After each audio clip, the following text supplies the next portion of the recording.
رب اشرح لی صدری ویسر لی امری واحلل عقدۃ من لسانی یفقہوا قولی۔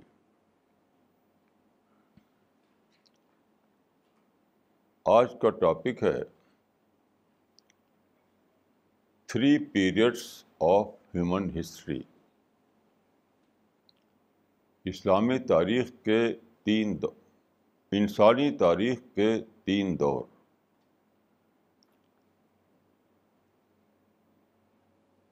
آپ جانتے ہیں کہ آج مئی کی 17 تاریخ ہے۔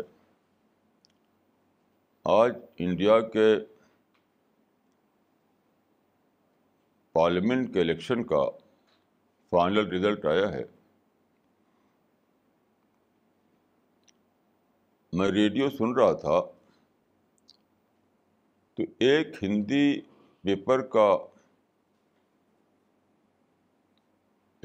پیپر کی ہیڈنگ بتائی انہوں نے، کسی کی جیت کسی کی ہار۔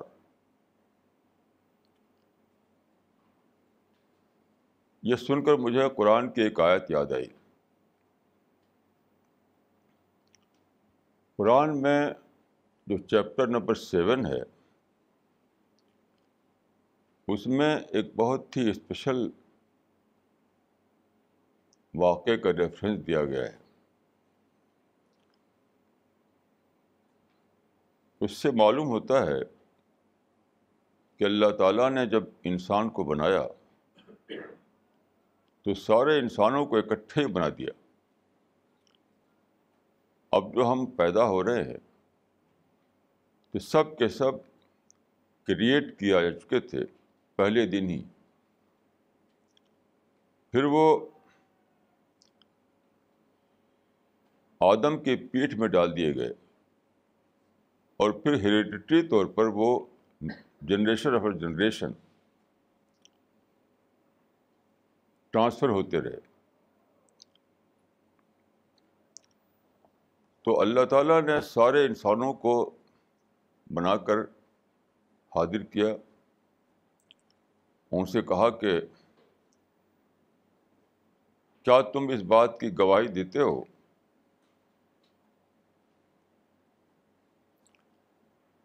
کہ میں تمہارا کریٹر ہوں، تمہارا رب ہوں، تمہارا معبود ہوں؟ تو سارے لوگوں نے کہا کہ ہاں، ہم گواہی دیتے ہیں۔ الست بربکم قالوا بلا شہدنا۔ اس کو عام طور پر عہد الست کہا جاتا ہے۔ عہد الست کے طور پر یہ مشہور ہے یہ واقعہ۔ یہ کوئی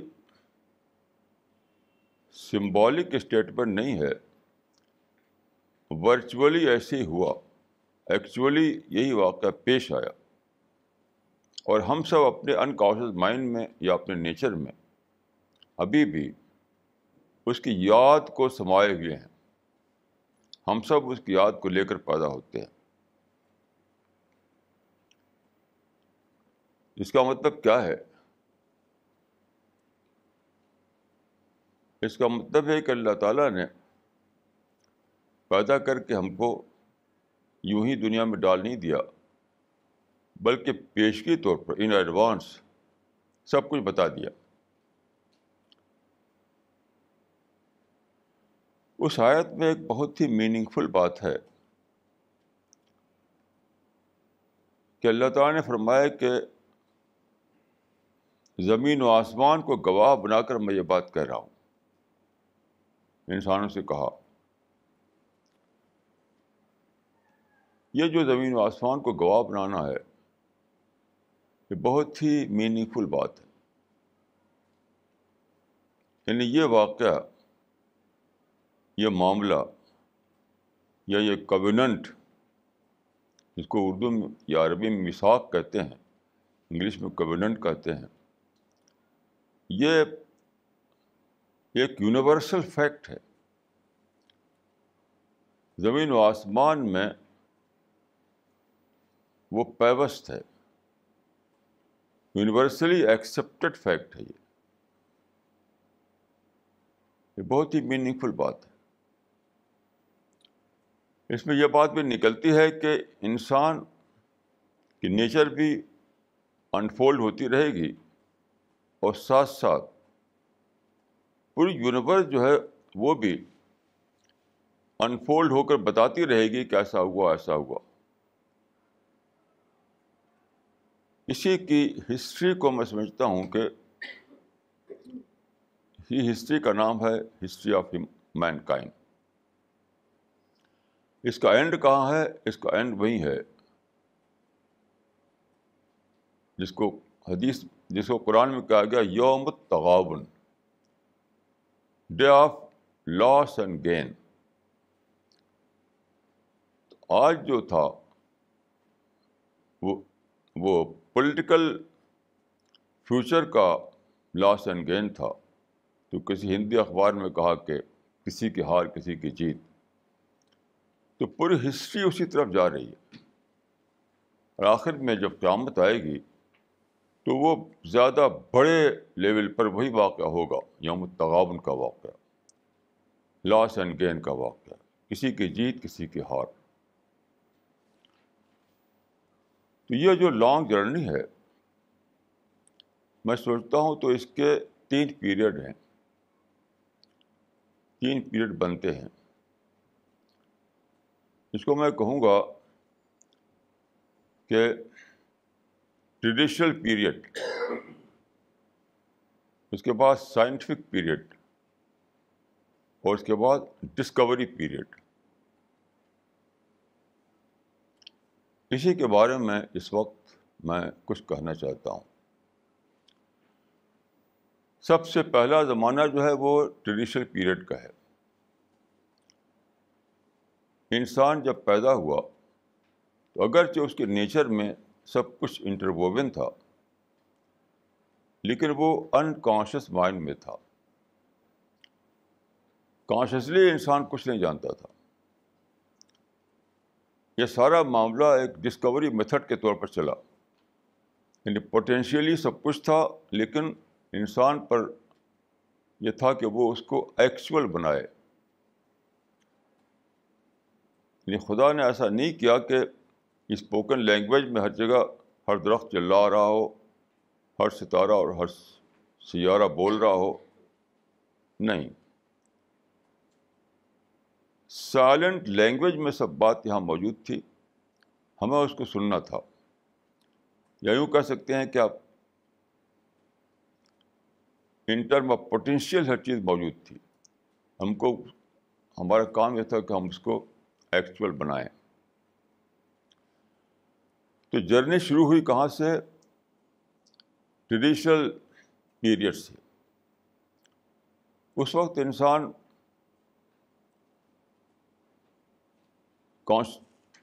آج جو جانتے ہیں ہم جو کچھ، وہ کچھ نہیں جانتا تھا۔ یعنی سویلائزیشن اس کو ہم کہتے ہیں، تو سویلائزیشن سے پہلے جو تھا دور وہ تھا ٹریڈیشنل دور۔ سویلائزیشن سے پہلے تو ہر چیز اللہ تعالیٰ نے رکھ دیا پوٹینشیل، اس کو ہمیں ایکچوئل بنانا تھا۔ مثلاً آپ دیکھیے، انسان کو فوڈ چاہیے، لیکن خدا نے روٹی اور چاول اور دال نے ہم کو پرووائڈ کر دیا۔ درختوں پہ پھل لگا دیے، پھل توڑ توڑ کھاؤ، پھر دھیرے دھیرے دھیرے دھیرے ڈسکور کرو اور ایگریکلچر اور ہارٹیکلچر بناؤ، فوڈ انڈسٹری پیدا کرو۔ اسی طرح سے دیکھیے، ہمیں سواری چاہیے، تو اللہ تعالیٰ نے ایسا نہیں کیا کہ ہمیں کار اور ہوائی جہاز دے دے۔ نہیں، اللہ تعالیٰ نے ہمیں کیا دیا؟ گھوڑے دیے، بنی بنائی سواریاں۔ جنگلوں میں گھوڑے ہوتے تھے، انسان نے پکڑا، ان کو ٹیم کیا اور سواری کرنے لگا۔ پھر دھیرے دھیرے اس نے ویل بنائی، کہ بہت دنوں کے بعد اس نے کار اور ہوائی جہاز بنائے. اس طرح سے ایک جرنی ہے، سویلائزیشنل جرنی. اسی طرح سے آپ دیکھیے آسمان میں، آپ رات کو آپ دیکھیے، دلی میں تو نہیں دکھائی دیتا، کہیں بھی آپ چلے جائیے گاؤں میں کھلی جگہ پر کہیں، تو رات کو جگمگ جگمگ جگمگ جگمگ ستارے، عجیب انوکھا منظر ہوتا ہے، ٹربل سین ہوتا ہے، ٹربل بیوٹی. تو ایک طرف تو اس میں دیکھیے بیوٹی ہے، دوسری طرف اسی کے ذریعے سے انسان سفر کرتا تھا پہلے،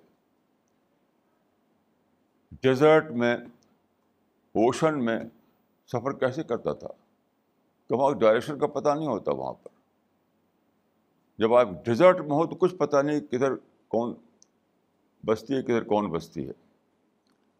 جب آپ اوشن میں ہوتے ہیں کچھ پتہ نہیں ہوتا کدھر کون کنٹری، کدھر کون کنٹری ہے، نہ ایسٹ کا پتہ نہ ویسٹ کا پتہ. تو انسان جو ہے وہ اسٹار سے پتہ کرتا تھا، اسٹار کو دیکھ کر.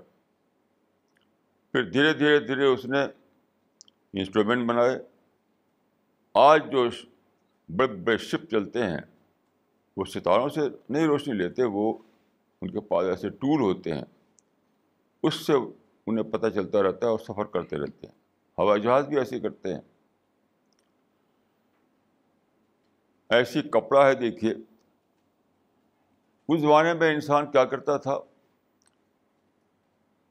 اینیمل کے اسکن، جانوروں کی کھال نکالا اور اس کو لپیٹ لیا، یہ ان کا کپڑا ہو گیا. پھر دھیرے دھیرے کاٹن انڈسٹری، ٹیکسٹائل انڈسٹری بنی، انسان نے کپڑے بنائے. اس طرح پوٹینشیل سے ایکچوئل کی طرف سفر ہوتا رہا انسانیت کا. یہ میں نے بتائی مٹیریل مثالیں، یہی مثالیں ہیں ریئلائزیشن کی، معرفت کی، اللہ تعالیٰ کی پہچان کی. یعنی اللہ کی پہچان یا سچائی کی پہچان بھی اسی طرح سے ہوئی ہے، دھیرے دھیرے دھیرے دھیرے دھیرے دھیرے. جیسے میں ایک مثال دیتا ہوں، آپ جانتے ہیں کہ ہر سال بارش ہوتی ہے. تو پہلے زمانے میں رین گاڈ مانے جاتے تھے، رین گاڈ یعنی بارش کے دیوتا. یہ سمجھا جاتا تھا کہ آسمانوں میں بارش کے دیوتا ہیں، وہاں سے پانی برساتے ہیں، نیچے پانی آتا ہے. یہ تھا ٹریڈیشنل دور کا عقیدہ انسان کا، ٹریڈیشنل پیریڈ کا. پھر بہت بعد کو انسان نے دریافت کیا کہ ایسا نہیں ہے، کوئی دیوتا، کوئی رین گاڈ نہیں بارش برساتا. یہ ایک پروسیس ہے، پروسیس.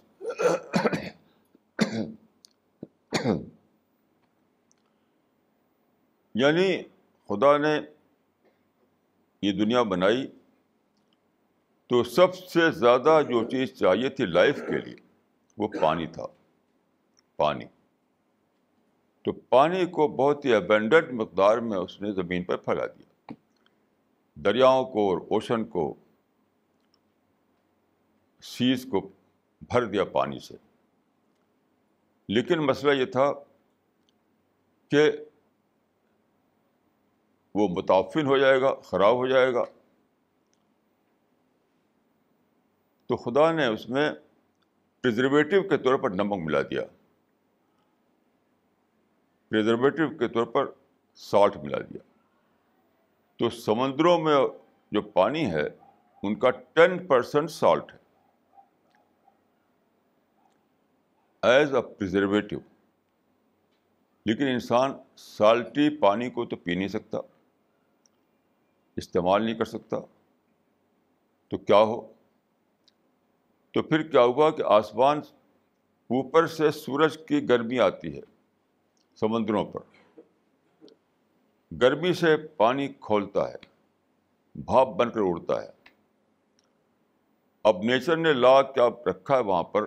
نیچر لا ہے کہ پانی لائٹر ہے اور سالٹ ہیویئر ہے. تو ہیوی ہونے کی وجہ سے سالٹ نیچے رہ جاتا ہے اور لائٹ ہونے کی وجہ سے پانی اوپر چلا جاتا ہے.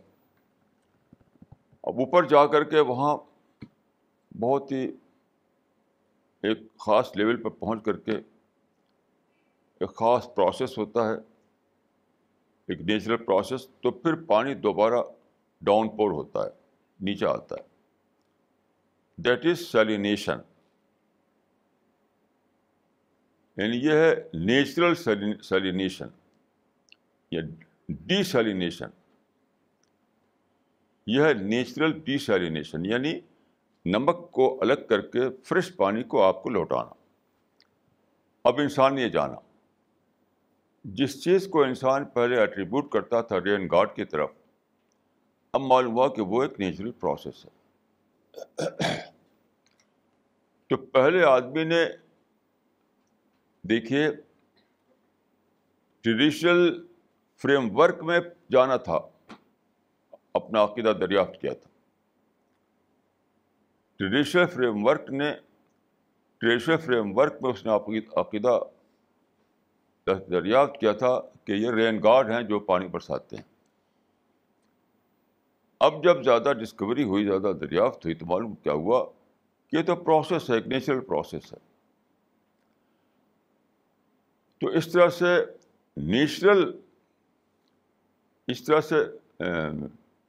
سے ٹریڈیشنل فریم ورک سے انسان آیا سائنٹیفک فریم ورک کی طرف.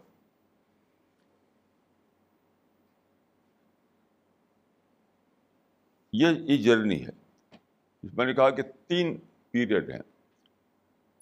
اس 3 پیریڈ ہیں، یعنی یہ ٹریڈیشنل پیریڈ، سائنٹیفک پیریڈ اور ڈسکوری پیریڈ. تو یہ بہت سارے اس طرح کی مثالیں ہیں، اس کو آپ ایڈ کر سکتے ہیں اس میں، کہ ٹریڈیشنل پیریڈ میں آدمی ہر چیز کا ایک مسٹیریس ایکسپلینیشن نکالتا تھا. ہر چیز کا مسٹیریس ایکسپلینیشن، ٹریڈیشنل ایکسپلینیشن، یہاں تک کہ سپرسٹیشس ایکسپلینیشن. یہ چلتا رہا. تو خدا جو ہے انٹروین نہیں کرتا. خدا چاہتا ہے کہ انسان کے مائنڈ کو ایکٹیویٹ کرے، انسان کے مائنڈ میں جو چھپی ہوئی چیز اس کو انفولڈ کرے، انسان کے مائنڈ کو ڈیولپ کرے. یہ چاہتا ہے خدا. اس وجہ سے انسان کو خدا نے اپرچونیٹی تو دی ہے، لیکن کرنا خود انسان کو ہے. اپرچونیٹی خدا نے دی ہے، لیکن کرنا خود انسان کو ہے.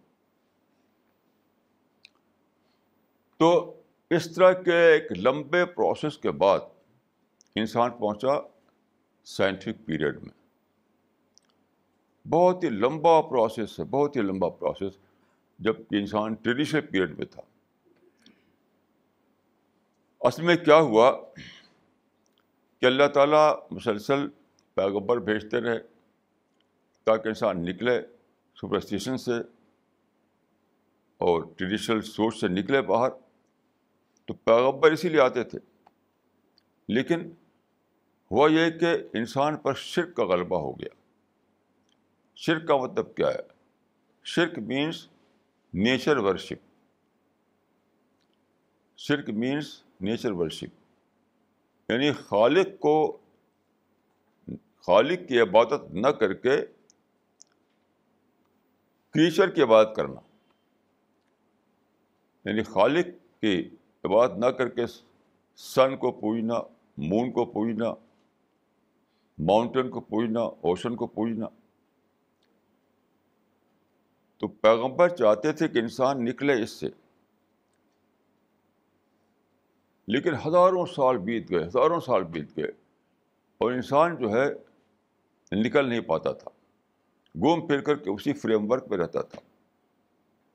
تو ٹریڈیشنل فریم ورک جو بہت لمبا ہو گیا، کیونکہ یہ ایک طرح کا مینٹل بلاک بنا رہا. شرک جو ہے مینٹل بلاک بنا رہا کہ توڑے آدمی اس کو، نیچر کو ایکسپلور کرے. آپ جب نیچر کو ورشپ کریں تو اسی ٹائم آپ نیچر کو ایکسپلور نہیں کر سکتے. یہ بہت ہی موٹی سی بات ہے، کامن سینس کی بات ہے کہ جس چیز کو آپ ورشپ کر رہے ہوں اسی وقت آپ یعنی جس چیز کو آپ نے بنا رکھا ہو آبجیکٹ آف ورشپ، اسی کو آپ آبجیکٹ آف انویسٹیگیشن نہیں بنا سکتے. یہ کامن سینس کی بات کہ جس چیز کو آپ نے آبجیکٹ آف ورشپ بنا رکھا ہو اسی کو اسی ٹائم آپ آبجیکٹ آف انویسٹیگیشن نہیں بنا سکتے. تو یہ تھا معاملہ شرک کی وجہ سے. شرک ایک پرماننٹ آبسٹیکل بنا ہوا تھا نیچر کو ایکسپلور کرنے کے راستے میں. یہ تاریخ چلتی رہی، پرافٹ آتے رہے، لوگ شرک کو چھوڑنے پر تیار نہیں ہوئے، بہت تھوڑے سے لوگوں کو چھوڑ کر، یہاں تک کہ فائنل پرافٹ اللہ تعالیٰ نے بھیجا یعنی محمد صلی اللہ علیہ وسلم کو. تو اللہ تعالیٰ نے یہاں پر انٹروین کیا. یاد رکھیے اللہ تعالیٰ ہسٹری میں انٹروین نہیں کرتا، ہسٹری کو چلنے دیتا ہے، لیکن بعض اوقات جس کو کہتے ہیں ایمرجنسی اگر پیش آ جائے تو وہاں اللہ تعالیٰ انٹروین کرتے ہیں.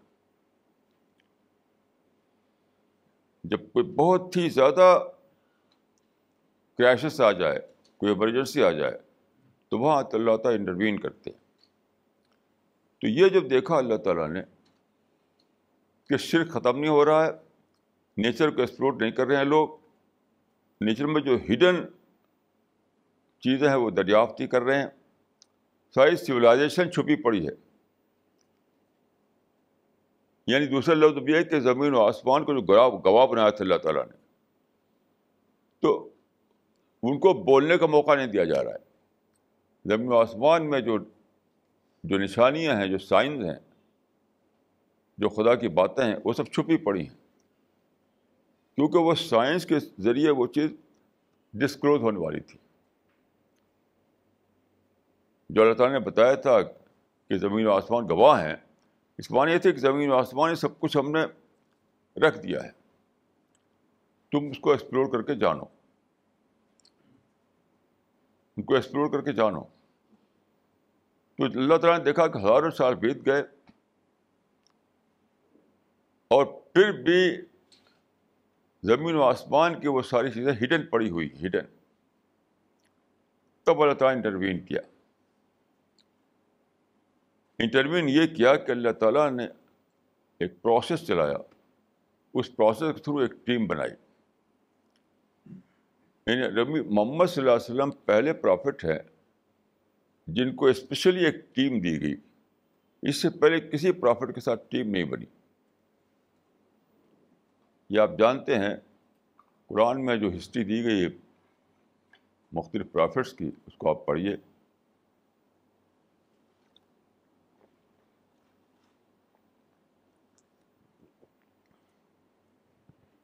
کسی پرافٹ کے ساتھ کوئی اسٹرانگ ٹیم، کوئی بڑی ٹیم، کوئی بڑا گروپ نہیں بنا جو ریولوشن لائے. ریولوشن اس کا مطلب کیا ہوا کہ پچھلے پروفٹ کے زمانے میں بھی وہی آئیڈیالوجی آف توحید لے کر پروفٹ آتے رہے، لیکن آئیڈیالوجی کبھی بھی ریولوشن نہیں بنی، آئیڈیالوجی ہی تک باقی رہا معاملہ. تو رسول اللہ کے زمانے میں جب ٹیم ملی آپ کو، ایک زبردست ٹیم جس میں بہت ہی، جو کہا جاتا ہے لوگوں نے، ہسٹورین مانتے ہیں کہ یہ تو گروپ آف ہیروز تھا. وہ اس میں ایک ایک آدمی ہیرو ہوا کرتا تھا. ان لوگوں نے بہت ہی زیادہ اسٹرگل کر کے، بہت ہی سیکریفائس کر کے زمانے کو بدل دیا. اس شرک کے کلچر کو اکھاڑ کر پھینک دیا. مورخین نے یعنی ہسٹورین نے اس کو مانا ہے، اور میں نے اپنی کتابوں میں کئی ریفرنسز دیے ہیں ماننے کے. مثلاً ایک ہسٹورین نے کہا ہے کہ Islam change the course of human history. ایک نیا زمانہ واپس آ گیا. زمانے کے معنی کیا ہیں؟ شرک پر بیس کرتا تھا جو کلچر وہ ہٹا دیا گیا اور توحید پر جو کلچر بیس کرتا تھا وہ آیا. تو کیا ہوا؟ وہ آبسٹیکل ختم ہو گیا, مینٹل بلاک ختم ہو گیا, اور پھر لوگ ایکسپلور کرنے لگے سائنس کو. سائنس خود اسلام نے ڈائریکٹ طور پر نہیں پیدا کی ہے, لیکن ان ڈائریکٹ طور پر وہ سائنسی کا بائی پروڈکٹ ہے, وہ نہیں اسلام کا بائی پروڈکٹ ہے. دیکھیے میں یہ نہیں کہہ رہا ہوں کہ سائنس جو ہے اسی طرح اسلام سے نکلی سے نماز نکلی ہے, یہ میں نہیں کہہ رہا ہوں. یہ اسلام سے نماز نکلی, حج نکلا ہے, ایسی سائنس بھی نکلی ہو, میں نہیں کہہ رہا ہوں. میں یہ کہہ رہا ہوں کہ اسلام کا جو ریولوشن تھا اس ریولوشن کا یہ بائی پروڈکٹ تھا جس کو ہم کہتے ہیں سائنٹیفک ایرا. اس سائنٹیفک ایرا نے پہلی بار کیا کہ انسان کو نیا فریم ورک دیا. پہلے جو فریم ورک تھا وہ تھا traditional frame work. Traditional frame work میں انسان جو ہے بہت لمیٹڈ وے میں سوچ پاتا تھا, بہت ہی لمیٹڈ وے میں. جیسے کہ مثال دیتا ہوں میں کہ انسان دیکھتا تھا کہ سورج ہے اور چاند ہے, بس اتنی جانتا تھا وہ. اب ہم جب انسان نے ٹیلیسکوپ بنائی, آپ جانتے ہیں کہ سب سے پہلے ٹیلیسکوپ استعمال کی گلیلیو نے, پھر پالوبر آبزرویٹری بنی برٹن میں, پھر امریکہ میں ہبل آبزرویٹری بنی. تو بہت زیادہ دور تک اسپیس کو مشاہدہ کیا گیا, بہت زیادہ دور تک گلیکسی کو دیکھا گیا, اور کیا کیا چیزیں دیکھی گئیں. تو معلوم ہوا کہ ایک سولر سسٹم ہے, اس سولر سسٹم کا ایک پلانٹ ہے ہماری زمین. تو اب فریم ورک کتنا بڑھ گیا, آپ غور کیجیے کتنا بڑھ گیا. میرا اپنا احساس ہے قرآن کی ایک آیت جو ہے وہ غالباً سولر سسٹم ہی کے بارے میں ہے. قرآن میں ہے کہ فلا اقسم بمواقع النجوم. قرآن میں مواقع نجوم کو ایک گواہ کے طور پیش کیا گیا ہے. مواقع نجوم مانے یعنی positioning of stars, positioning of star یعنی اسٹار کے جو مجموعے ہیں ان کو کس طرح سے اسپیس میں خدا نے قائم کیا ہے. تو میرا اپنا خیال یہ ہے کہ یہاں اس آیت میں فلا اقسم بمواقع النجوم سے مراد ہے سولر سسٹم میں جو ہمارے سیارے ہیں, ہمارے پلانٹس ہیں, ان کی طرف اشارہ ہے. تو ابھی میں ایک کتاب پڑھ رہا تھا, اس میں بتایا اس نے کہ ایک بہت ہی بڑی گلیکسی ہے, بہت ہی بڑی گلیکسی ہے, اس میں ہمارا پورا سولر سسٹم ہے. وہ گلیکسی ایک پلیٹ کی مانند ہے, بہت بڑی پلیٹ, اسپیس میں ایک بہت ہی پلیٹ کی مانند پھیلی ہوئی ہے. اس میں ہمارا سولر سسٹم پورا کا پورا ہے, لیکن کہاں ہے وہ؟ کارنر پر ہے. بہت ہی عجیب بات ہے یہ. سولر سسٹم اگر ہوتا سینٹر میں تو سینٹر جو ہے اسٹیبلی ہاٹ ہے, بہت ہی ڈینجرس پلیس ہے رہنے کے لیے. ہم اس کے سینٹر میں, گلیکسی کے سینٹر میں رہ نہیں سکتے تھے. تو خدا نے اس کو کارنر پر رکھ دیا تو ہم سیف طور پر وہاں رہ سکتے ہیں.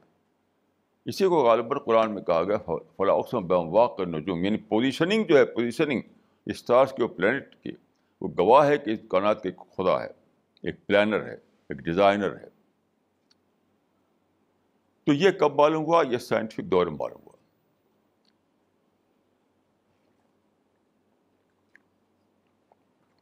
تو میں یہ کہہ رہا ہوں کہ انسان کو خدا نے پیدا کیا تو اس وقت وہ صرف ٹریڈیشنل وے میں سوچ پاتا تھا. خدا چاہتا تھا کہ سائنٹیفک ریولوشن آئے, چیزیں کھلیں, چیزیں ڈسکلوز ہوں, تاکہ آدمی کو ایک براڈر فریم ورک ملے, جس کو میں کہتا ہوں سائنٹیفک فریم ورک, تو زیادہ باتوں کو جان سکے وہ. اب میں آتا ہوں یہاں کے سائنٹیفک فریم ورک جب پیدا ہوا تو کیا ہوا. دیکھیے, نیوٹن کو مانا جاتا ہے کہ وہ ماڈرن سائنس کا فادر آف ماڈرن سائنس ہے. نیوٹن جو ہے وہ فادر آف ماڈرن سائنس ہے. نیوٹن نے کیا بتایا؟ 400 سال پہلے کا زمانہ ہے نیوٹن کا. نیوٹن کی ڈیتھ ہوئی تھی 1727 میں, یعنی 1727 کی ڈیتھ ہوئی ہے 1727 میں, یعنی 400 سال پہلے کا زمانہ ہے نیوٹن کا. اس وقت اس نے کیا بتایا؟ اس نے بتایا کہ matter is the building block of universe. Matter is the building block of universe. یہ نیوٹن نے کہا. یعنی سائنس سے سائنس شروع ہوتی ہے. جب سائنس انٹر ہوئی اسٹڈی میں تو پہلی ڈسکوری نیوٹن کے ذریعے سے, اس وقت اس نے بتایا دنیا کو, یہ خبر دی کہ matter is the building block of universe. یہ سب کچھ میٹر سے بنا ہے, سب کچھ میٹر سے بنا ہے, سب کچھ میٹر سے بنا ہے. اسی سے ایتھیزم نکلا. یعنی ایتھیسٹ جو تھے انہوں نے ہائی جیک کر لیا اس نظریے کو. ایتھیسٹ ویر ہائی جیکر. یعنی سائنس نے ایتھیزم نہیں پیدا کیا, کچھ ایتھیسٹ تھے, انہوں نے ہائی جیک کر کے اس کو استعمال کیا اور کہا کہ پھر تو خدا کی ضرورت ہی نہیں, سب کچھ میٹر سے ہو رہا ہے.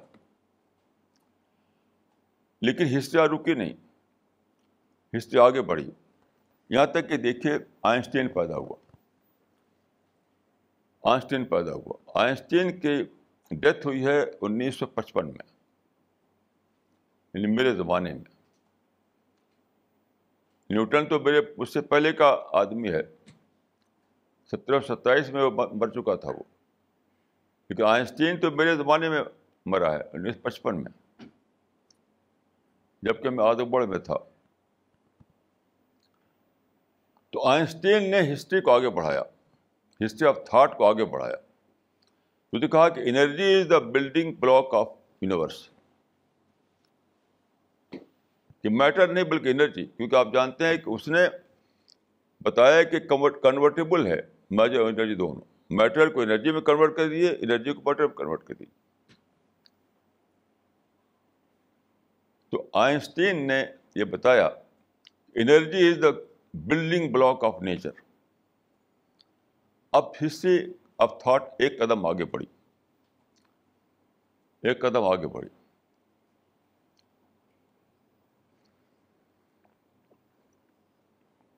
یہ میں بتا رہا ہوں آپ کو کس طرح سے اللہ تعالیٰ نے انسانی ہسٹری کو ٹریڈیشنل پیریڈ سے نکال کر کے سائنٹیفک پیریڈ میں داخل کیا, اور پھر سائنٹیفک پیریڈ میں کس طرح سے ہسٹری آف تھاٹ کا سفر آگے بڑھا. تو یہ دوسرا قدم تھا. تیسرا قدم ابھی باقی تھا جو اب سامنے آیا ہے. امریکہ میں ایک بہت بڑا سائنٹسٹ پیدا ہوا, اس کا نام ہے David boom, BOHM, DAVID BOHM, David boom.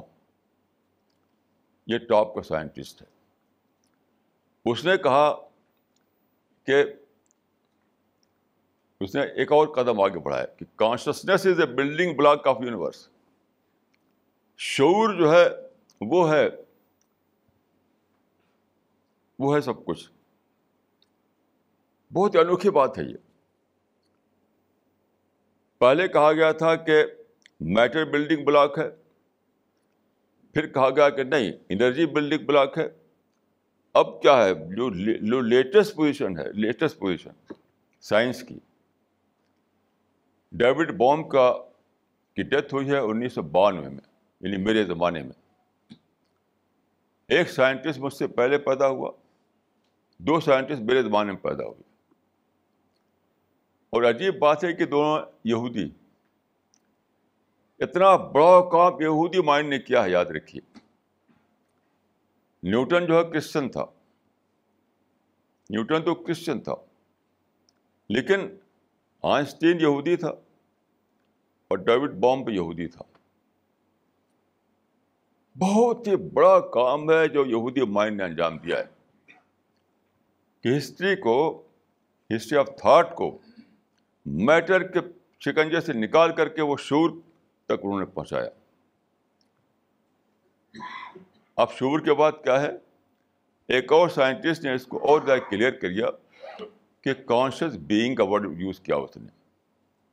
David boom نے تو کہا تھا کہ consciousness is the building block of the universe. دوسرے سائنٹسٹ نے آگے قدم بڑھا کر یہ کہہ دیا کہ کانشیس بینگ ہے یونیورس کے پیچھے. یہ جو یونیورس ہے، یہ جو کائنات ہے، یہ دنیا ہماری ہے، اس کے پیچھے ایک کانشیس بینگ ہے، یعنی ایک شعوری وجود. ایک شعوری وجود یعنی اس کا مطلب کیا ہوا؟ خدا کا نام نہ لے کر خدا کا اقرار. بھائی شعوری وجود جو ہے وہ کیا ہے؟ خدا ہی تو ہے. جب آپ یہ مان لیں کہ اس کاسموس کو، اس یونیورس کو، اس ورلڈ کو، اسٹارس اور پلینٹس کو، اس لائف کو، اس ساری چیزوں کو کریٹ کرنے والا ایک کانشیس بینگ ہے،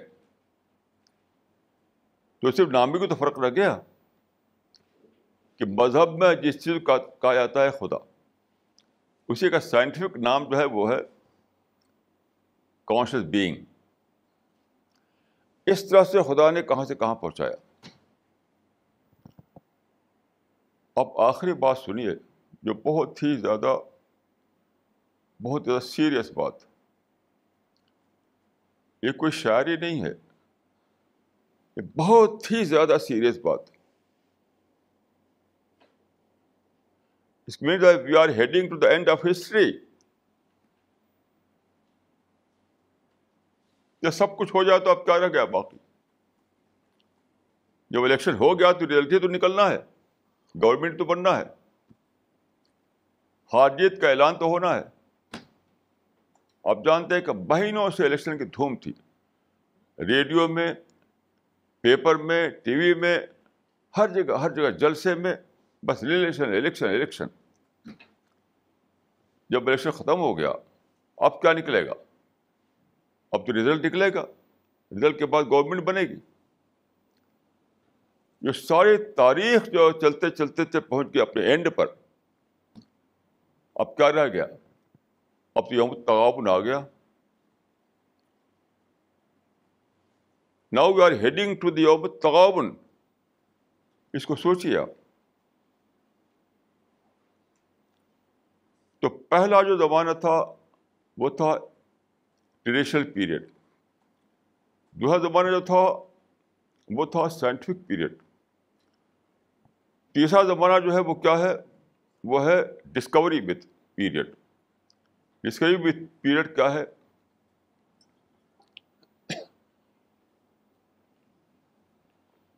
وہ ہے قرآن میں ایک آیت ہے قیامت کے بارے میں، یوم یکشف عن ساق. یوم یکشف عن ساق یعنی قیامت میں ساری چیزیں کھول دی جائیں گی، ساری چیزیں ڈسکلوز کر دی جائیں گی. تو میں دوسرے ورڈ میں کہوں گا کہ جو ڈسکوری پیریڈ جس کو میں کہہ رہا ہوں وہ ہے انویلڈ پیریڈ. انویلڈ یعنی پردہ ہٹا جائے، وہ زمانہ جو کہ پردہ ہٹ جائے. یوم یکشف عن ساق. انسانی تاریخ کے تقریباً 50,000 سال ہیں. یعنی یونیورس کا تو بہت لمبا ہے پیریڈ، تقریباً 15 بلین ایئرس پہلے یونیورس پیدا ہوئی. لیکن ہماری جو زمین ہے، ہماری زمین پر جو زندگی ہے، اس کا تو کوئی بھی ٹریس نہیں ملا ہے. بہت پہلے گیس کر کے کہا جاتا ہے کہ 50,000 سال ہو سکتے ہیں. ایوولوشن تھیوری جو ہے وہ تو بالکل اب تو غلط ثابت ہو چکی ہے. وہ لاکھوں سال پیچھے لے جاتی ہے، وہ تو بالکل ایبسرڈ ہے. ایولیوشن سے اب ریجیکٹ ہو چکی ہے. سوائے یونیورسٹیوں میں بطور کلاسک کے پڑھائی جاتی ہے، اس کی کوئی ویلو نہیں ہے. حقیقت میں بہت سے بہت ہے 50,000 سال ہے. تو اب جو ہے جہاں پہنچا ہے زمانہ، یعنی انسانی سفر کا جو آخری جو دور ہے وہ آ چکا. آپ غور کیجئے کہ جب انفولڈنگ اپنے آخری حد کو پہنچ جائے. یہ تو انفولڈنگ تھی. وہ انفولڈنگ کس بات کی؟ اس شہادت کی انفولڈنگ جو قرآن میں بتایا گیا تھا کہ سارے انسانوں کو خدا نے کھڑا کیا اکٹھا کر کے، اور کہا کہ کیا تم گواہی دیتے ہو کہ میں تمہارا رب ہوں؟ سب نے کہا کہ ہاں. پھر اس گواہی کو انسان کے نیچر میں ڈال دیا. پھر اس گواہی کو سارے زمین و آسمان میں ثبت کر دیا. سارے آسمان میں انریٹن ورڈ میں لکھ دیا. اس گواہی کو اللہ تعالیٰ نے سارے یونیورس میں، سارے زمین و آسمان میں انریٹن ورڈ میں لکھ دیا.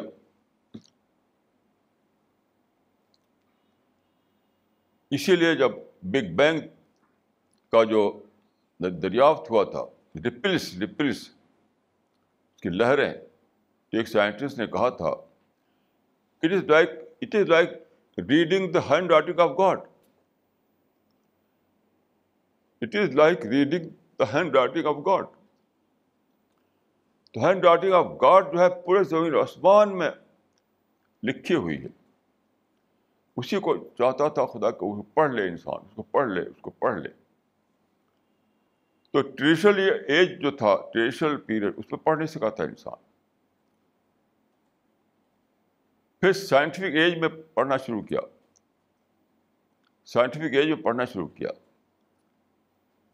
پڑھتے اب اس کا اینڈ آ چکا ہے. آپ غور کیجئے کہ اب کیا بات باقی ہے. جب سائنس نے بول دیا کہ ایک کانشیس بینگ جو ہے جو اس یونیورس کے پیچھے ہے. بات کیا ہے دیکھیے، جو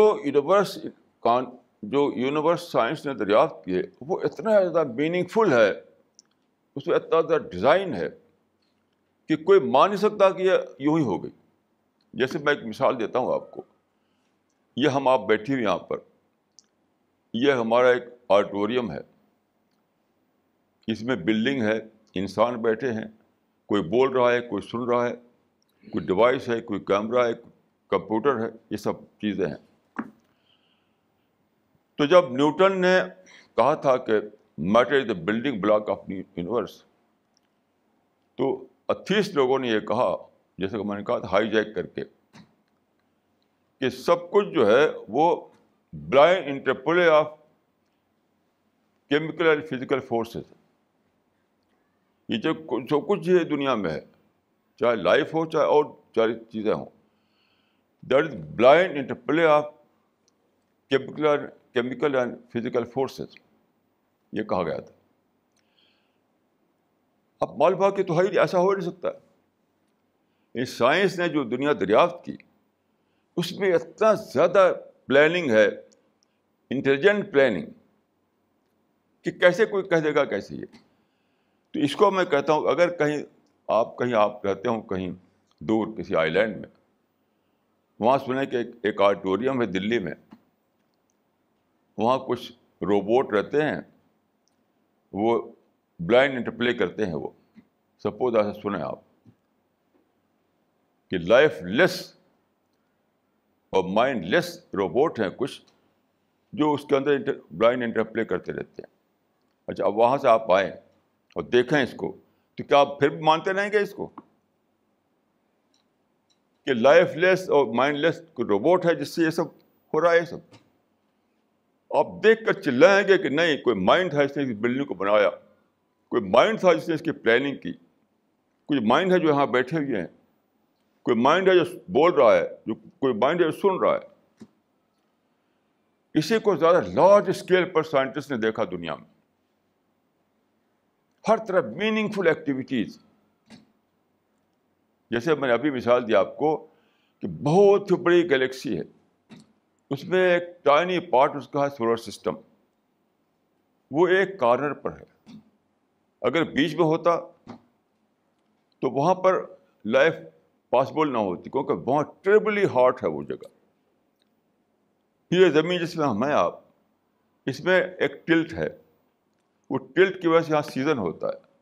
ٹلٹ نہ ہو تو کیا ہو، سیزن نہ آئے، نہ سردی نہ گرمی نہ برسات، تو کیا ہو، پھر بھی ہم مر جائیں گے.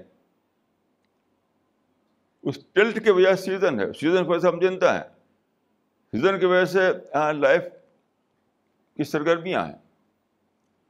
تو سائنٹسٹ ان باتوں کو دیکھتا ہے، تو اب وہ ماننے پر وہ جو باتیں تھیں نیوٹن کے بعد کہ یہ سب کچھ جو ہے یہ blind interplay of chemical and physical forces ہے، وہ ماننے پر تیار نہیں ہے. وہ کہتے تم جھوٹ کر بولتے تھے اب تک، ہم کو 400 سال میں ہم کو جھوٹ کہا تم نے.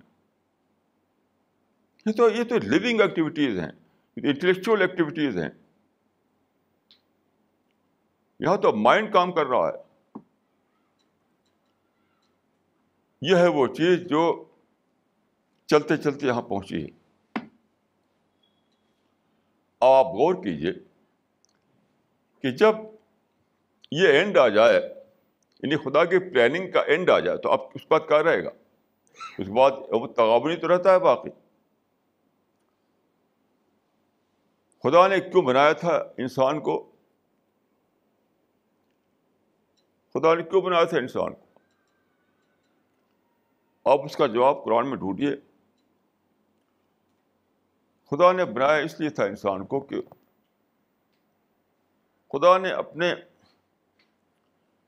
ایک پرفیکٹ ورلڈ بنائی، ایک آئیڈیل ورلڈ بنائی، جس کو قرآن میں جنت کہا گیا. خدا چاہتا تھا کہ وہاں کچھ مخلوق رہے جو خدا کی حمد گائے، جو خدا کی معرفت حاصل کرے.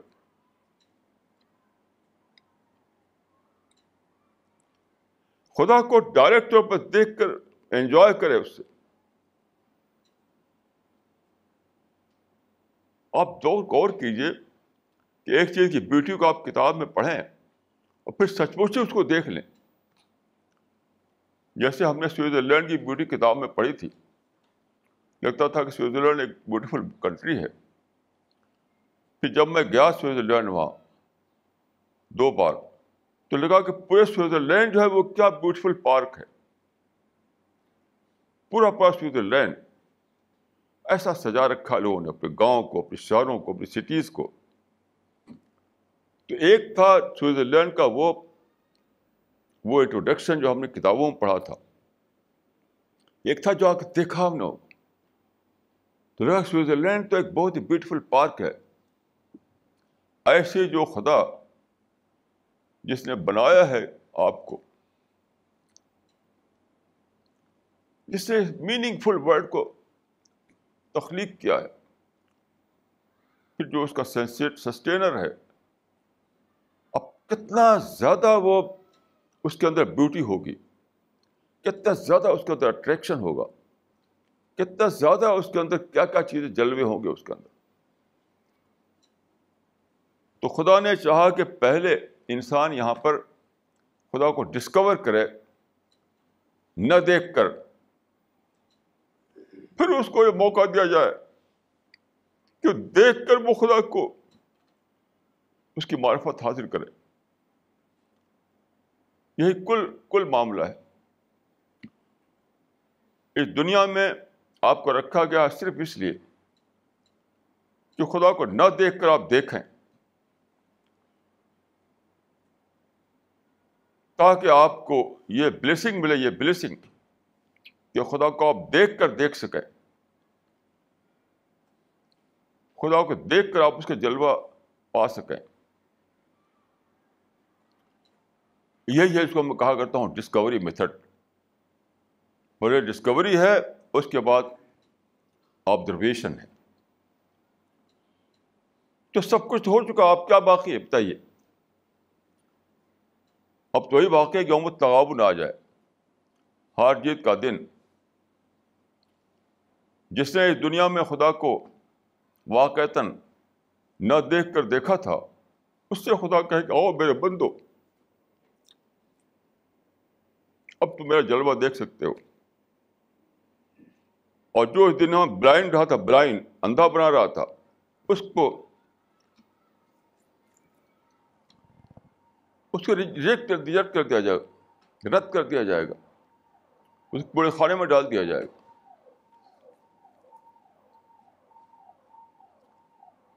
یہ ہے ہسٹری آف مین کائنڈ.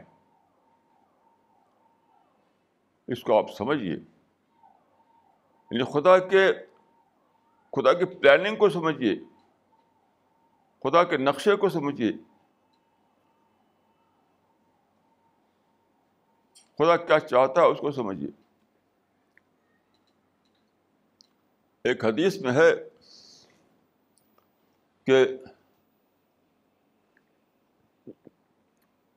منافق اور مومن کا فرق کیا ہے. منافق اور مومن کا فرق یہ ہے کہ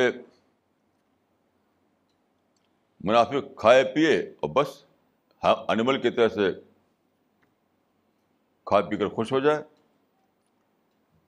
اور مومن وہ ہے جو اس کھانے پینے میں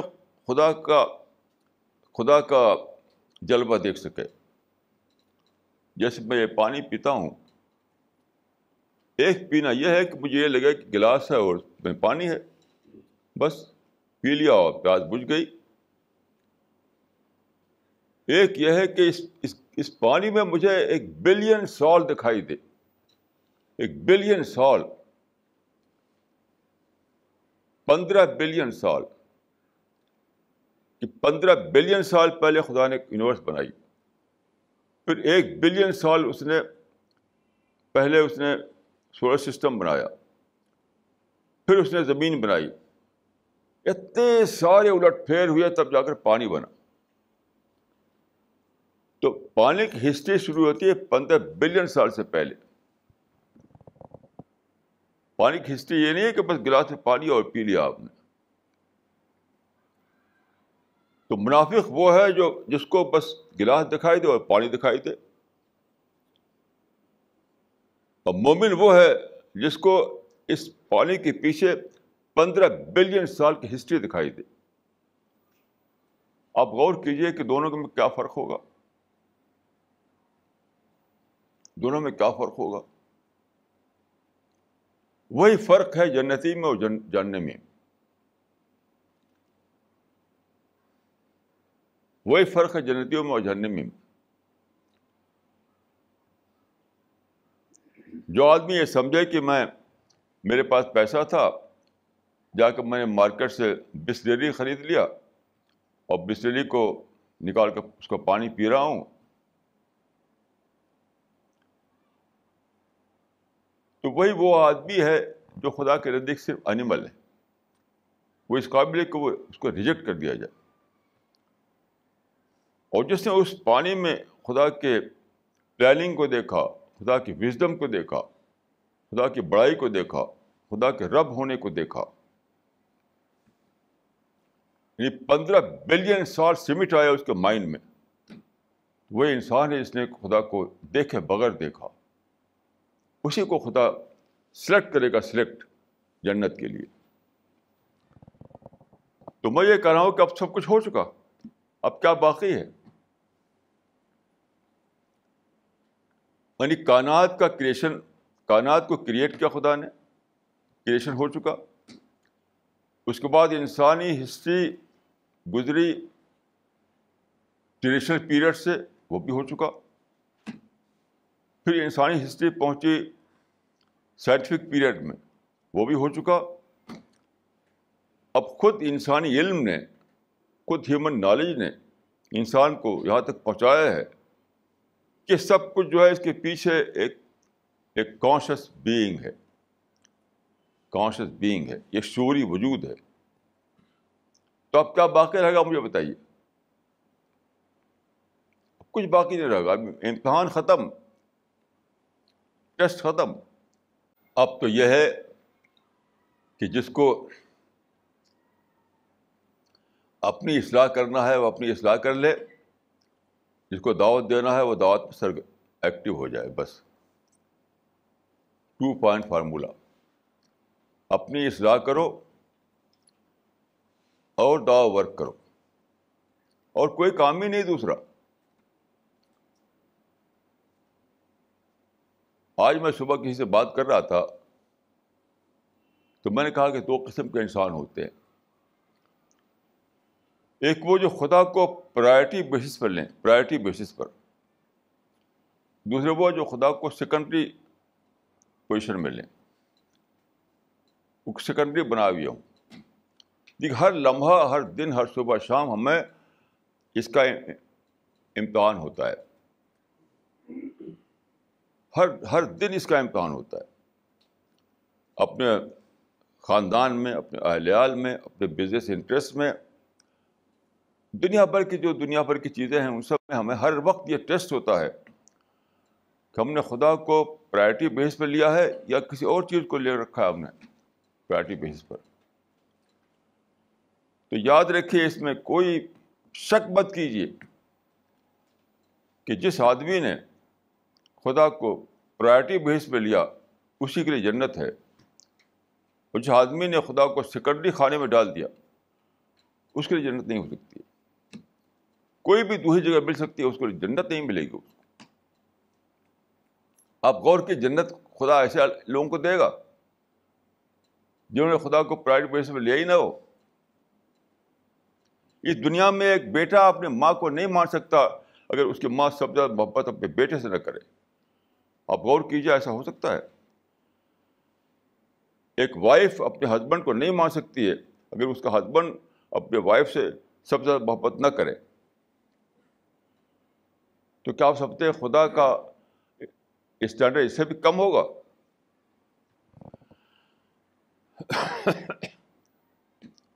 تو ہمیں کیا کرنا ہے؟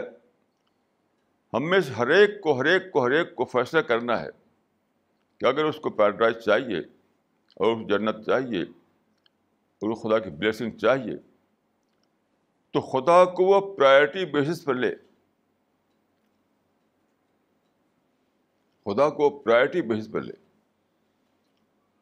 اور جو کچھ بھی اس پہ انرجی ہے، جو کچھ ٹائم ہے، اس کو سب دعوت ورک میں لگا دے. بس، اور کوئی کام نہیں ہے.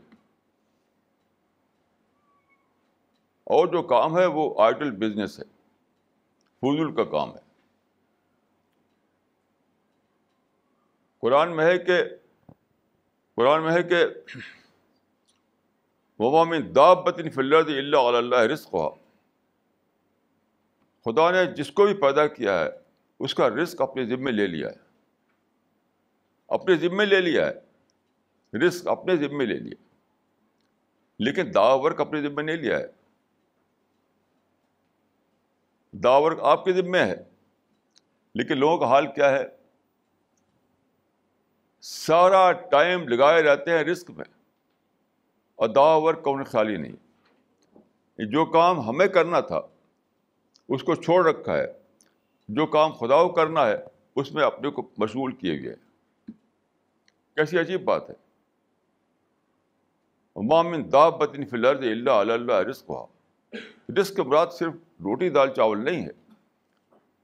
کوئی بھی ورلڈلی ایکٹیویٹیز، کوئی بھی دنیوی مشاغل، کوئی بھی دنیوی تعلقات، کوئی بھی فیملی کے تقاضے، وہ سب اس میں شامل ہیں. سب اس میں شامل ہیں. اب آخری وقت آ گیا ہے کہ ہم میں سے ہر شخص یہ فیصلہ کرے اپنے لیے اور دنیا کو بتا دے کہ سچائی کیا ہے. اپنے لیے فیصلہ کرے، دنیا کو بتا دے. اس کے سوا اور کوئی اب وقت ہی نہیں رہا. وقت کہاں ہے اب تو وقت ہی نہیں رہا ہے. کیونکہ جو پلاننگ تھے خدا کی وہ تو اپنی آخری حد کو پہنچ چکی. خدا کی پلاننگ یہ تھی کہ انسان کو پیدا کیا جائے، پھر ایک جرنی چلے، ایک سفر چلے. اس سفر کا آغاز ہوا ٹریڈیشنل پیریڈ سے، ایک لمبا دور وہ گزرا. پھر سائنٹیفک پیریڈ آیا, وہ بھی اپنے فائنل اس پر پہنچ گیا. تو اب تو اینڈ ہے کیا؟ اب کیا ہے آگے؟ تو وہی ہے, یوم التغابن ہے, ڈے آف ججمنٹ ہے. اس دن کا آنا ہے جب کہ اس پوری مدت میں جو لوگ پیدا ہوئے ان کو ان کے عمل کے حساب سے خدا کی بلیسنگ ملے یا بلیسنگ نہ ملے. تو اب تو اینڈ آف ہسٹری آ گیا, اینڈ آف ہسٹری.